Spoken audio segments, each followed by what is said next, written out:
paglalagay ng wirings Lodi sa ating mga power supply, laging yung tandaan positive, negative, line, neutral.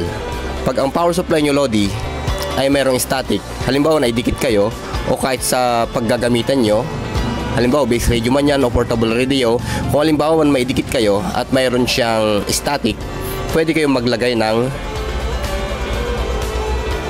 wire dito bilang earthing at ibabaw nyo sa lupa.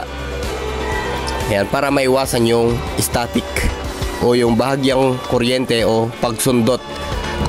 Pero kung halimbawa man nahawakan nyo ang power supply at hindi na nawala yung kanyang static at talagang may kuryente ng pumapalo, mahirap na po yun. Kailangan na pong mag-replace ng power supply or need repair na po. Okay?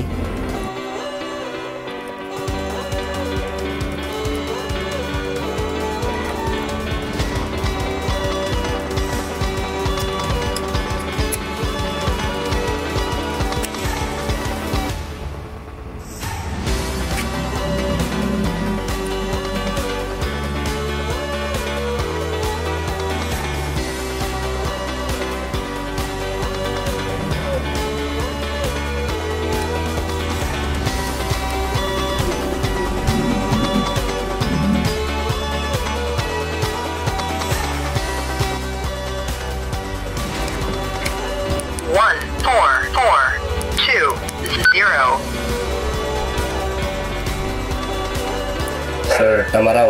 Location mo. Over. Yes, sir. Munisipyo. Copy, sir. Sige, sir.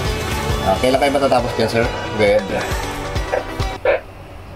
Ay, atasin niya tamusar na ko. Alas 10 ko na sa alas 10 na kayo ng Margaw.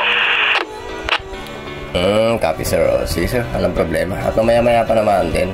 Maya pa siguro ako ikot. Over. Kopya. Parang no nakawit sa minto. Copy, sir. Napakalinaw mo, sir, dito. Good. Project Daxilato yung gamit ko. Copy. Sige, sir. Sige, sir. At good morning po dyan. Magandang buhay. Over. Ay, sige, monitor.